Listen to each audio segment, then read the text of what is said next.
Hey folks, welcome to the ABM Voice Podcast. Glad to be talking to Anna Tsymbalist from Inflo today. And Anna, welcome to the show. How are you today? Hi. I'm doing good. Thank you so much for having me here. How are you doing, Absolutely. Aaron? I'm good. Thank you so much. Anna, let's just get started. Want to get some perspective about your background, the kind of work that you've done. I know you've been a career marketer. Let's just trace the journey and then talk us through what you've been up to, what are your current role, and things like that. Yeah, so I've been in marketing for 7 years now. I started as a B2C marketer, and I think that if you've ever been targeted by an influ ad, you can tell. Because even though I've been working in B2B for the past 5 years, I am very married to the idea that ads have to be, fun and consumable, and all of the content, even for the B2B decision makers, should be also easy to consume. So that's something I stand by since having the experience in the B2C. And as I've mentioned, I've been doing B2B for like 5 years now. And my ABM journey started almost immediately as my B2B journey. I joined a startup called Shelf, and it was just, honestly, it was just a couple of marketing people and a couple of salespeople who had very ambitious growth goals, enterprises as ICP, and very tight schedule with our Series B approaching and growth goals that we had to hit. So we started building ABM from scratch there. And because it was such a small team at the beginning, I have very hands down experience of building the processes and aligning with sales and making mistakes as well there. But we actually succeeded. We ended up achieving a 4x ARR growth, and we did hit our Series B targets. So that's something I'm very happy about. And why the reason why I actually joined Influ2 was partially due to my experience at Shelf, because as a marketer there, I was working very closely with sales, and all of the content that I was making, everything I was doing through marketing, I could only distribute to the actual decision makers through sales. And it was always limiting because you're not in control of how they deliver it. Do they have the chance to deliver it? And they also very limited with their channels, like how many emails can you send, how many cold calls can you make. So I felt like sometimes maybe content was going to waste, and that was a problem for me. When you're like, I think it's a problem for everyone when you're doing one-to-ones, is the distribution channels. So when Info2 approached me and they told me about the product and they taught me about person-based advertising and said that I can use our own product to do ABM here, it was a no-brainer. I was like, finally, I'm going to be in control. I'll have the channel to distribute my content. So it's going to be me against the world. Um, Awesome. What's in particular in marketing that you like relative to other career options? Why do you choose marketing? so I have a story about it. I have a degree in translation. I'm actually a German translator by education, but when I was studying, um, translation is very much about making sure people don't know you're there. And I am very results driven, and that's why I like doing ABM. That's why I like being measured on business results. That's like, I really like seeing the output of my work. And I feel like with marketing, you can, when you're running campaigns, when you are working with sales, you kind of get those, you hit the targets, you climb the ladder with your goals. And that's the aspect, like, a philosophical aspect of marketing that I like. And I chose marketing. I mean, I wanted to be a marketer since I was a child. And I don't know why I didn't choose that degree, but I just felt like learning German for 4 years. But yeah, immediately after graduation, I went into marketing through internships and Awesome. different jobs. Excellent. So I think you touched upon some of the challenges in the previous role in terms of doing that, Yeah. sort of this cold start problem, right? So how do you get started? So I think there are like a lot of theories, and I think all of us know. I think you start with building the ICP, the accounts, engagement, right? I think these high level ideas, and I think it's sort of like is there with everybody, but the moment you start putting that into an action, there's all kinds of challenges. And I think you spoke about some of the challenges, but largely in that program and maybe also in the current program that you might be running. So what is the biggest challenge that you typically have to tackle in the initial days as well as it starts maturing? So how does the challenge change?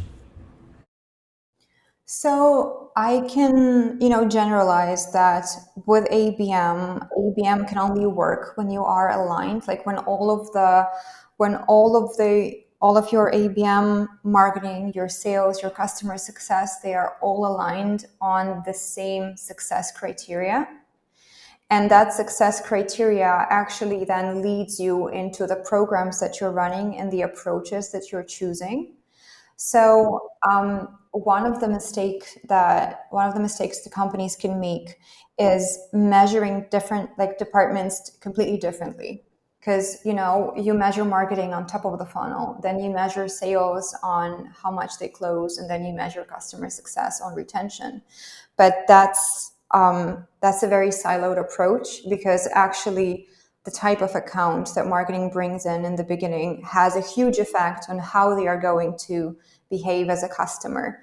So when you are aligned on what your success is, and for me, I think success is for marketing, is bringing the right prospect to sales that they are most likely to close and who is most likely to become a happy customer and drive your referrals, drive your advocacy that you can upsell or cross-sell to. So I think the misalignment with the audience that you're going after is something that can completely derail an ABM program, and something that can really make it work if you get it right, basically. How have you made it work? And this is like easy said than done, right? It's not very, uh, right? So it is very challenging, especially in a larger organization, matured organization where they have something working. I think it's very common to say, okay, sales marketing alignment is a prerequisite, but you don't get that often, right? So, how have you solved for this kind of a problem? So for some time I had an amazing CMO who taught me this approach that, you find what works and then you scale it. And then you dedicate like 30% of your work to experiments and searching for new channels that can perform for you. And I think I can go back a little bit to that alignment question. Is, for instance, when you're building your ABM, and you're starting to look for, as a marketer, you're starting to look at, okay, so what's working? Um, and you're like, okay, so I think if I bring enough MQLs, or if I bring more MQLs to the sales, they are going to be happy. And you find a channel that you see is performing the best, bringing you MQLs, you scale it, and then very easily it can be a failed initiative just because your sales don't care about the MQLs that you're bringing. So finding what works, again, it's finding who's going to become your best customer and then working towards acquiring that. And let's say the first thing that you should do if you're trying to build an ABM, or if you're trying to adjust your ABM, is you go to sales and you ask them, hey, so what are you expecting from marketing? What do you need from marketing? Apart from saying, hey, we need this or that content for open opportunities, they're going to say, I want you to bring me this person to talk to. And sometimes that can be the hardest challenge for marketing. Because for me at Influ2, I know that I can easily engage a marketing manager. It's much easier for me to engage a marketing manager and have them agree to come to the call. But then what are the chances of this opportunity becoming a real business for us? They are lower if you compare it to a call where a VP of marketing comes in, because they're very engaged and they're very interested. So actually, maybe I'm not even doing the right thing that I should be doing to bring the sales what they're asking for. And that and I think that's what you have to figure out through communication. And honestly, for me, listening to gong calls and then getting feedback on every closed lost opportunity that we have, because like every time I have a Slack notification, oh, there's a closed lost opportunity, I'm going in there and I'm reading every paragraph that the sales put in there, saying why this was a bad lead, why this was not a viable opportunity for us. And then I can either challenge that and say, hey, but you could have done that or that, because I know our use cases.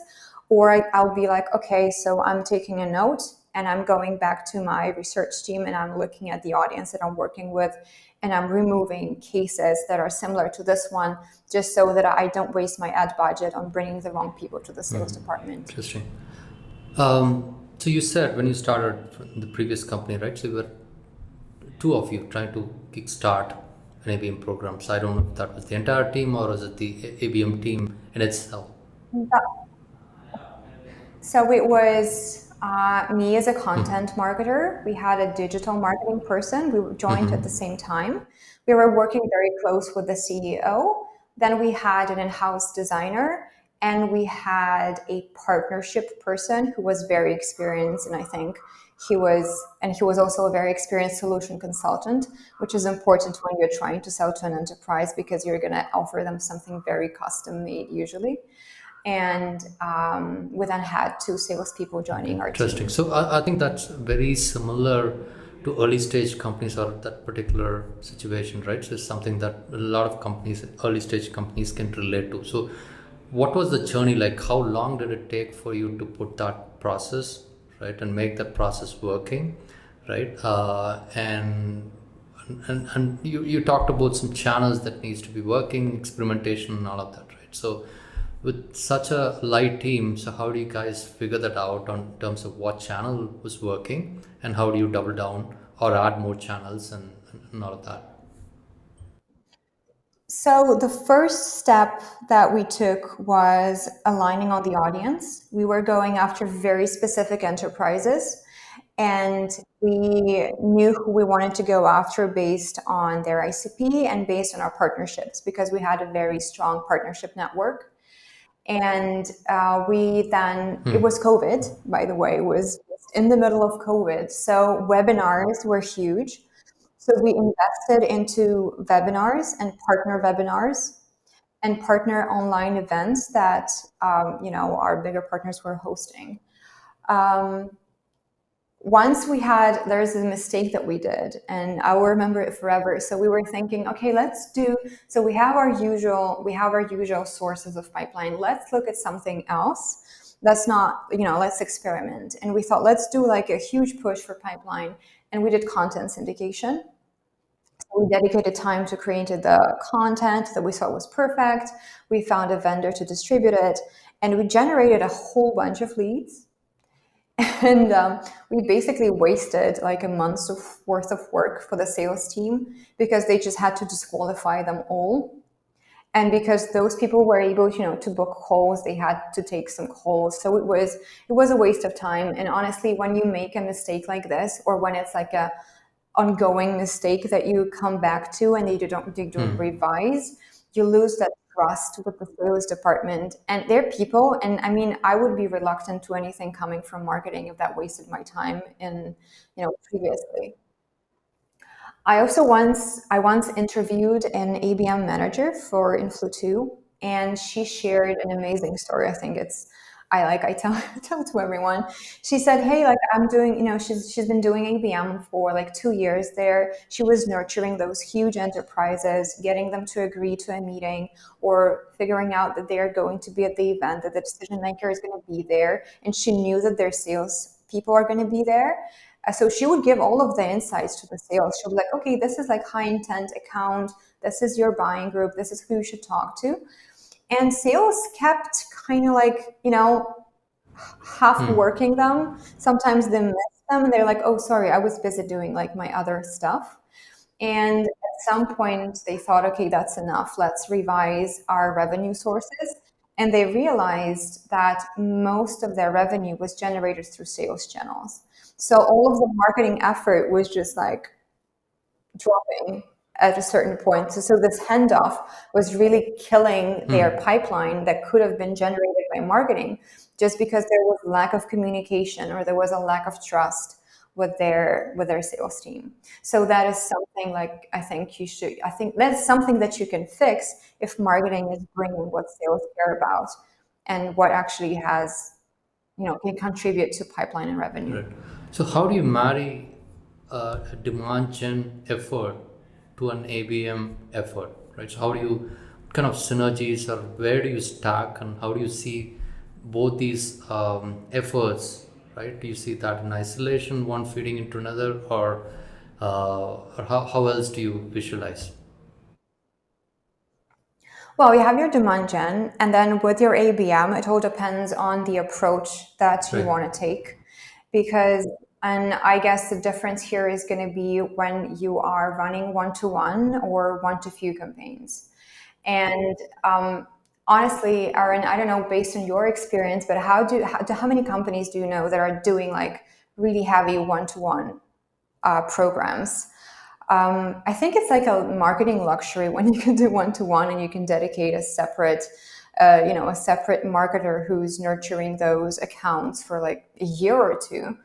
And I think your like main ABM focus, where you are getting personalized on a scale, but still like it's personalization. It starts with your one to few campaigns and tiering them.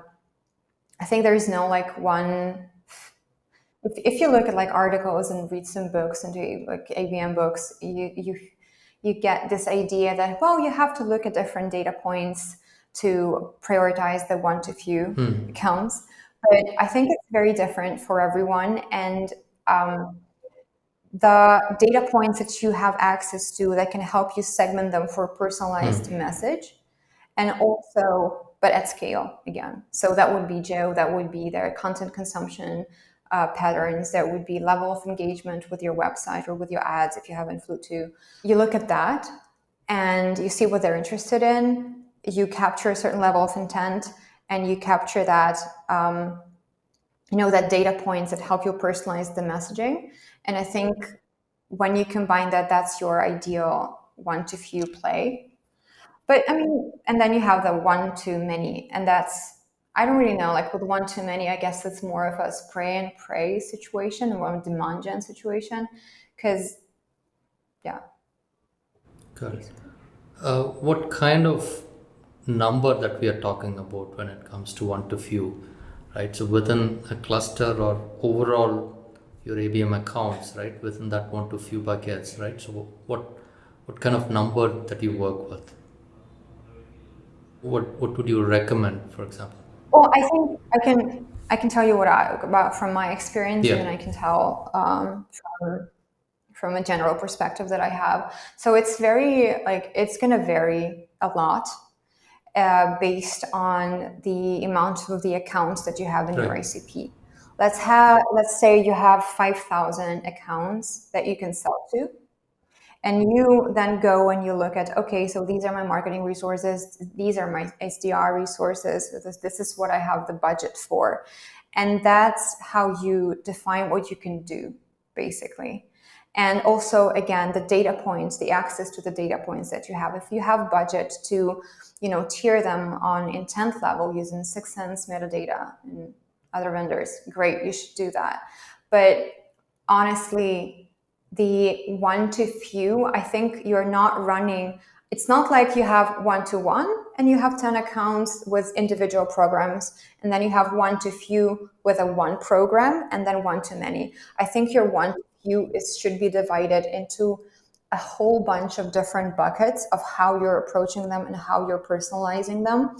And I honestly think that's even more effective than going for one to one. I think one to few is having many of them, multiple of them, and the amount of accounts in there is going to depend on the amount of signals that you can collect. For instance, you can be going after your past champions. Let's say you had a happy user at an account and they left the company, and you collect them for a while. You have the data, and then you see if their new account fits your ICP, and if it does, you see, okay, how much effort can I dedicate to try and convert them, because they already know so much about the product, they've had positive experience, and they could become my champion real quick at their new organization.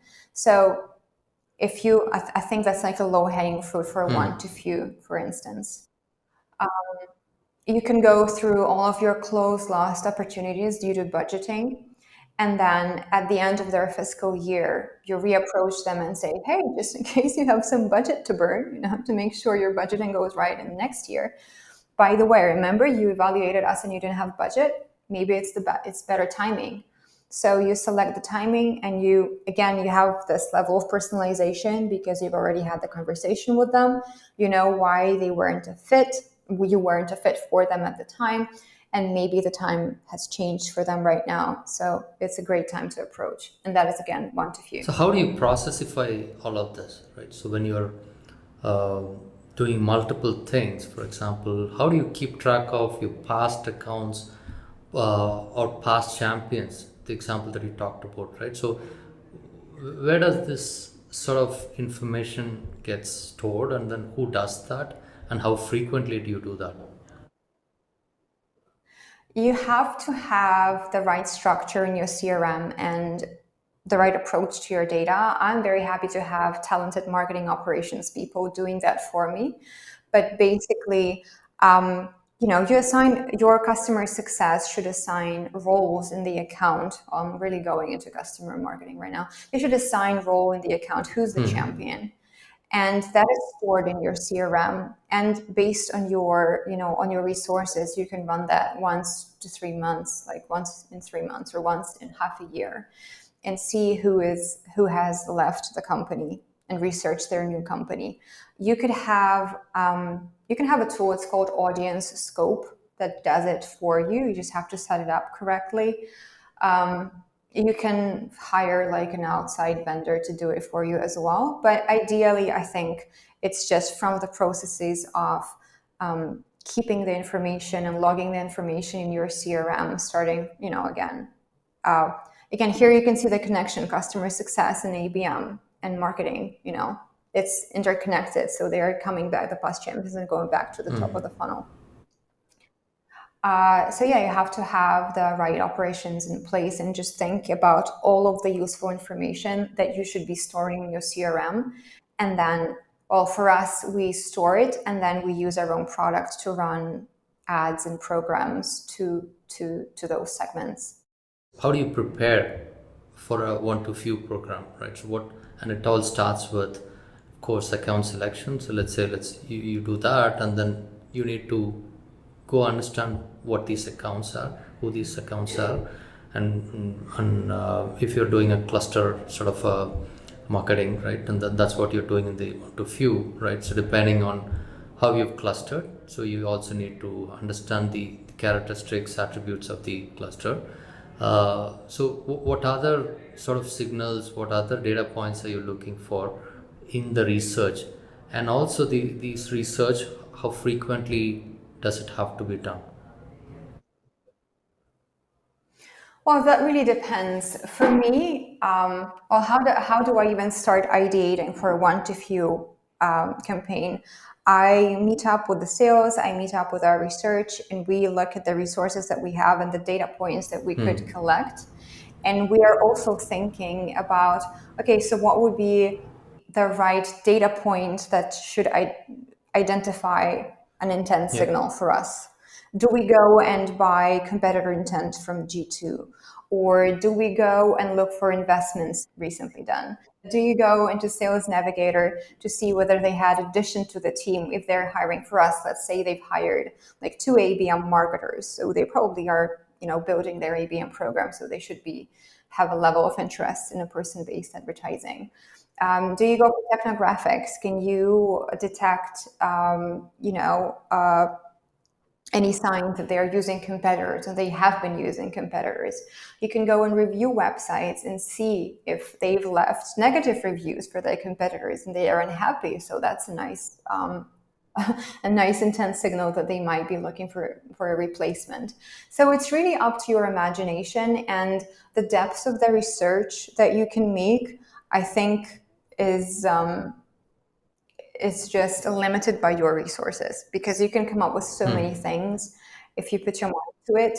But then again, you can't just be coming up with assumptions. You should come up with something that's not like, a golden apple that you have to steal. It has to be something that you can easily get and test. Right. So from what you said, what I'm hearing is that you try and then look for in-market accounts, right? Put them in the right bracket, right? And use all the signals to figure out what should be the messages, right? So how do you communicate to them? How do you articulate the value proposition? And then try to influence them. So is that the kind of a plan that you have? Or, yeah, so good. I got it. I got it. So I think when you have an assumption, so there are different approaches to this. For instance, I have a set of value proposition that I show to most of our prospects that we think are in market, because I want to make sure that we communicate that value to them before we approach them. And then based on what they engage with, well, it's about Influ too, because I use our own product for ABM. Based on what they engage with and the level of complexity of the content that they are engaging.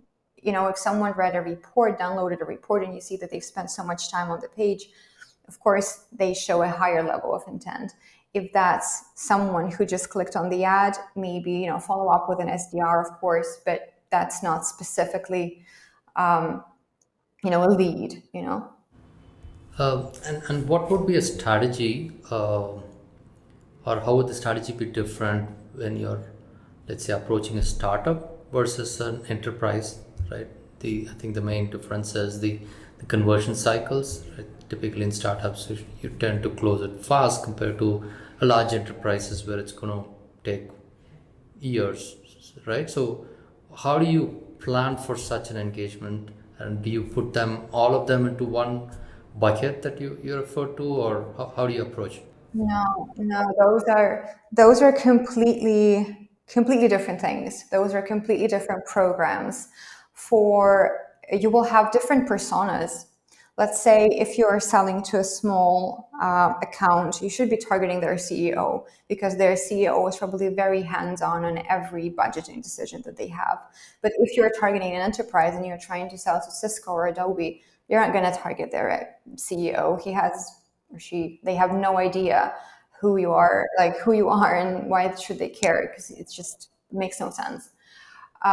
So first of all, you're going to have different personas.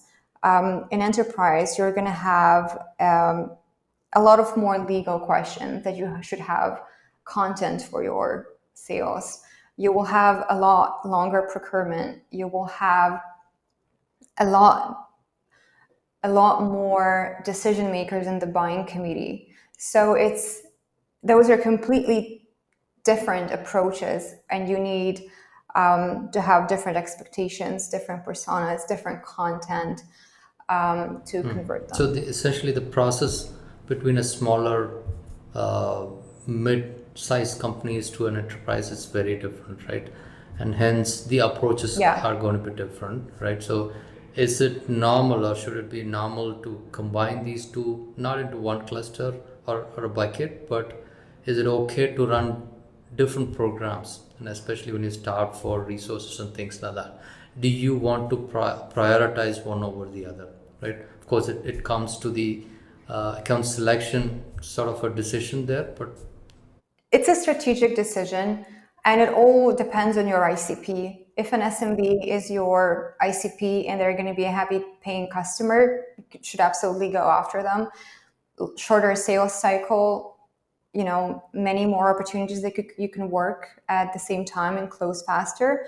But if your business will depend on closing enterprises, then you should definitely focus on building a more robust program for them. You can try doing both at the same time, but you just have to make sure that maybe start with SMB and then move on to enterprises, because that's harder, but only if that both fit your ICP. Cool. I think we've talked a lot. Thank you so much for taking time and then talk to me today. It's been a wonderful conversation. I think like a lot of practical tips that people can pick up, especially those who are starting. And I think given the interest in ABM, right, everybody is trying to figure out how should they start, how should they continue, how should they scale, right? And I think you've been very kind enough to share some of your playbooks, the tactics that you've used, and I'm sure this is going to be useful for the audience that are going to listen to this podcast. Any parting comments, thoughts? No, no, I'm. I think I've said enough. I've been talking for a while now. Thank you so much for Thanks having a me, lot. Aaron. Thanks a lot.